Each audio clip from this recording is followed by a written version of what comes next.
What up? It's your boy Ray V. Let's get it. Sad boy. Sad boy quote of the day. F ain't for feels, it's for fantasy. So let's get into our deepest fantasies, baby. I'll give you a third for him though. Comment section.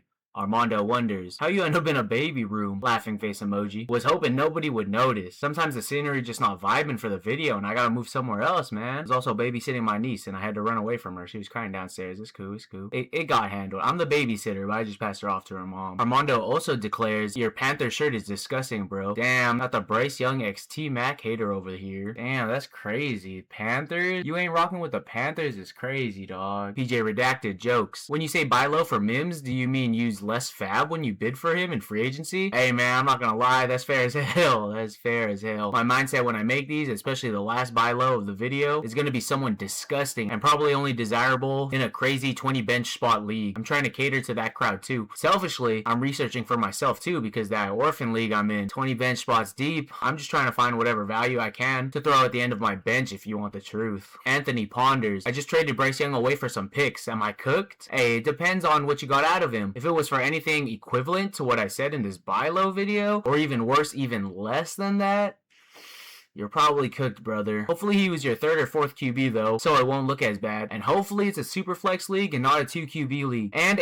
hopefully it wasn't for something horrible like, I don't know, a 2029 second and a 2029 fourth or something like that. I don't know why that popped into my head, but we don't even know if the earth will still be moving by then. So that's a crazy trade in my opinion, if that was all you got out of it. MVMT shouts, spicy stuff, sad boy. Are you higher on Hampton or Jeremiah Love? I'm feeling Hampton. He's just way more set up to have a better year than last year. I do like Jeremiah Love though and think he will produce, but still expect Hampton to outperform him this season. Today was definitely supposed to be a sell high video, but I've been seeing a lot of OTA and coach speak going on lately, so I wanted to swap it up today and do a buy low video instead. This one is going to be for the Dynasty D-Gens because the players I'm going to list today for the most part should be disgusting. The ones with 20 bench spots are those just trying to play the Dynasty market and flip players around during the season. Hey, this one's for you. Honorable mention is going to be Garner Minshew. Nothing crazy here. If Brissett sits out for real because of this contract dispute, Minshew will start, not Carson Beck. Not saying Carson Beck wouldn't start for any other part of the season, but they would definitely give Minshew the reins to start the season at least. They don't want to throw Carson Beck into a dumpster fire. I am seeing that Brissett is expected to show up today though for mandatory camp, but the chance at acquiring a starting QB is a huge value flip. Definitely worth the hold in my opinion at cost, which should be free on your waiver wire hopefully. So our first real guy is going to be Daniel Jones. Not as disgusting, but you know, Jones is still undervalued because of his Giants reputation. Most managers remember the disappointment in New York. Not that he won the starting job in Indianapolis and was highly efficient in 2025. The production was actually good. In 13 starts, he threw for 3,101 yards, 19 touchdowns, 8 interceptions, added 5 rushing touchdowns, posted a 100.2 passer rating, and averaged roughly 17.4 fantasy points per game. Solid QB2 numbers in Superflex. The Colts just committed to him. Indianapolis gave him a major extension this offseason, signaling he isn't viewed as a temporary bridge starter. Opportunity is king in Superflex, and starting QBs retain value. He still has rushing juice, even if he's not an elite runner. A quarterback who can add rushing yards and goal line scores has a higher fantasy floor than pure pocket passers. The price is key. You're not buying him as a franchise cornerstone. You're buying a likely starting NFL quarterback whose market is often closer to a backup than a stable superflex starter. The risk is obvious, the Achilles injury and his long-term ceiling, but if managers in your league still value him like the old Daniel Jones or injured Daniel Jones, you may be able to acquire a starting quarterback for the cost of a late second round rookie pick or a depth piece or even less. In Superflex Dynasty leagues, those bets often pay off because quarterback scarcity. Next guy is going to be Thorton. Somebody from the Raiders has to shine. The market is pricing Thorton like a dart throw. The upside says otherwise. The athletic profile is genuinely rare. Thornton is 6'5", 205 pounds, and ran a 4.3 40. There are very few receivers in NFL history with that combination of height and speed. The Raiders themselves highlighted him as the classic Al Davis height, weight, speed prospect when they drafted him. The box scores don't tell the whole story. Most managers just see 10 catches, 135 yards, and no touchdowns as a rookie and move on. That's exactly why he's a buy low. The underlying usage showed a field stretching role with an average depth of target over 16 yards, which means he was being used for high value downfield opportunities rather than easy catches. His college production profile was explosive. At Tennessee, he averaged an absurd 25.4 yards per catch in his final season and led FBS in yards per reception. He wasn't just fast, he was one of the most dangerous vertical threats in college football. He still has a path to relevance. The Raiders receiver room lacks a true established wide receiver one. Outside of Brock Bowers, there isn't a dominant target hog preventing Thornton from earning a larger role if he develops. Recent roster projections and team analysis still view the position group as unsettled and in search of playmakers. Dynasty managers routinely regret selling these archetypes too early. The hit rate on day 3 receivers is low, but when a freak athlete with legitimate NFL speed hits, the value can explode overnight. Thornton doesn't need to become a wide receiver 1 to return profit. If he flashes as a starting outside receiver, his value could jump from throw-in piece to worth a future second round pick or more. You're paying for a failed rookie stat line, but you're getting a 23-year-old 6'5" receiver with 4.3 speed, elite vertical playability, and a realistic path to a starting NFL role. A real buy low is a 4th or fab if we're being for real. He's probably on your waiver wire. We are dumpster diving today, y'all. In Dynasty, the goal isn't to be right about every dart throw. It's to acquire players whose upside is worth several times their current cost. Thornton fits that profile almost perfectly. Next guy is going to be Brandon Aiyuk. This is the type of asset that wins leagues if you're willing to stomach uncertainty. You're buying a former elite Dynasty wide receiver at a massive discount. People act like Aiyuk was never a difference maker. Before the injury, he posted back-to-back 1,000-yard seasons and was one of the NFL's most efficient receivers. At his peak, he was viewed as a top 15 Dynasty wide receiver. Now he's often valued closer to wide receiver 50 to wide receiver 70 territory. The market is pricing in every possible negative outcome. The ACL-MCL injury, the missed 2025 season, the contact drama, the uncertainty surrounding his future team, all of it is already baked into his price. The upside scenarios aren't. His talent didn't disappear. Even during his disappointing 2024 season before the injury, advanced metrics still loved him. He led the NFL in separation rate and route win rate despite poor box score results. Those are traits that tend to survive team changes and quarterback changes. A change of scenery is exactly what he needs. Multiple reports have suggested his relationship with the 49ers is effectively over, and there has been constant speculation about a trade or release. Sometimes Dynasty managers focus too much on uncertainty and not enough on the opportunity. Aiyuk landing as a featured receiver elsewhere could immediately revive his value. I don't know, like the Washington Commanders, where his best buddy Jaden Daniels is, maybe? The community is split on him, and that's where his value comes from. Some Dynasty managers want nothing to do with him. Others see him as a former wide receiver 1 level asset available for a second round pick or less. When opinions are this polarized, that's often where the best buy low opportunities exist. You'd be acquiring a 28-year-old receiver who has already proven he can produce wide receiver 1, wide receiver 2 fantasy seasons, and you're paying a price that assumes his career is nearly over. A late second is the most I would pay, and that feels like a little too much for all the mess he currently comes with. Definitely start with 2 fourths and work your way up to a third, then thirds. He just feels like he has a chip on his shoulder and truly wants to prove the Niners franchise wrong. Unlike Daniel Jones or Dante Thornton, Aiyuk's risk isn't talent. It's whether he returns to form physically and mentally after losing essentially 2 seasons to injury and off-field drama. But if he lands on a new team and looks even 85 to 90% like the player he was in 2022 to 2023, his dynasty value could double almost overnight. That's exactly the profile I want to target when buying low. Our next guy is Ryan Flournoy. Flournoy is the kind of player that dynasty managers ignore until he's suddenly worth twice as much. He already did the hard part. He earned an NFL role. Most day 3 receivers never become relevant. Flournoy did. In 2025, he posted 40 catches, 475 yards, and 4 touchdowns while proving he belonged in Dallas's offense. That's not league-winning production, but it's evidence that NFL coaches trust him. He's the favorite to win the wide receiver job. Multiple Cowboys projections entering 2026 have Flournoy locked in behind only CeeDee Lamb and George Pickens. The competition behind him is relatively weak, and this role is for him to lose. He will always be one injury away from weekly fantasy relevance. The Cowboys have concentrated a huge amount of target volume into Lamb and Pickens. If either misses time, Flournoy immediately becomes a starting outside receiver in one of the league's most fantasy-friendly passing offenses. He has already shown flashes when injuries hit the receiver room in 2025. There will be future upside beyond wide receiver 3. Pickens is currently playing on a franchise tag and doesn't have a long-term deal. When Dallas eventually moves on, Flournoy could step into a significantly larger role without the team needing to spend major assets replacing him. The price is basically free. The dynasty market still treats him like a roster clogger. Even among dynasty communities, he's often viewed as a throw-in piece rather than a legitimate asset. That's exactly what you want when you're buying low. You would be acquiring a productive 26-year-old receiver who has already earned a top 3 role on an NFL roster and could see a major value spike from a single injury or a future depth chart change. 4th round pick, fab, or on your waiver wire is the most I would pay for him. He should produce this year, but will be even better when Pickens eventually leaves. We're never late, we just early. Unlike Brandon Aiyuk, you're not buying proven talent. Unlike Dante Thornton, you're not buying freak athleticism upside. You're buying a player whose path to a breakout likely requires increased opportunity. But dynasty championships are often won by identifying the next player who goes from worth nothing to worth a second. Flournoy is one of the cleaner bets in that archetype. And our last guy is going to be Emari Demercado. This is not a bet on talent becoming elite. It's a bet that the market has completely abandoned a player who still has NFL caliber explosiveness and contingent value. Nobody wants him anymore, which is exactly why he's interesting. Demercado's dynasty value cratered after an underwhelming 2025 season. Many managers have already cut him or view him as waiver wire fodder. When a player can be acquired for virtually nothing, you don't need a huge hit rate for the investment to to work. The efficiency was much better than the perception. His raw volume was low, but he averaged over 7 yards per carry in 2025 and showed legitimate big play ability when given touches. Several of his best runs came on limited opportunities, suggesting the athleticism is still there even if the workload wasn't. He's now attached to the Kansas City offense. The Chiefs signed him in free agency, and current projections view him as a backup behind Kenneth Walker. That's not exactly exciting for weekly production, but backup running backs in elite offenses can gain value extremely quickly when injuries strike. Demercado has never been a volume grinder. His value comes from explosiveness, so if he could be the 2 and the 1-2 punch with Kenneth Walker, that is valuable. You're buying a path, not a player. The best reason to acquire Demercado isn't that he's likely to become a starter, it's that he costs almost nothing and has a plausible scenario where an injury ahead of him turns him into a usable fantasy asset overnight. In Dynasty, those bets are often worth making when the acquisition cost is negligible. You'd be acquiring a nearly free running back with proven NFL explosiveness, strong efficiency metrics, and a backup role, plus in one of the league's best offenses. Feels like a fourth is too high for being for real. I hope this guy isn't on anyone's rosters currently. He should definitely be on the waiver wire. But if for some reason he's on someone's roster, I'd for real send $2 in fab, and I'm not joking at all. Or make a trade for another player and slide him into the deal. Whoever is rostering him is a real Dynasty degen. The risk is simple. He may never earn enough touches to matter. He already had opportunities in Arizona and failed to seize a lead role when injuries opened the door. That's a legitimate concern, but Dynasty benches should be filled with cheap players who can gain value quickly. No one is saying Demercado is a cornerstone asset. He's the type of player you acquire as a throw-in and hope he becomes worth a third-round pick by mid-season. That's the entire thesis. That's the entire Dynasty market game. I hope you guys like these disgusting buy lows. Well, at least one of them was a real buy low that could fit most people's leagues. The rest, though, be happy you ain't in a sweaty, try-hard, barren, waiver wire league, y'all. It's slim pickings out there. But just like the video today, never forget your daily dose of send that trade. Send it.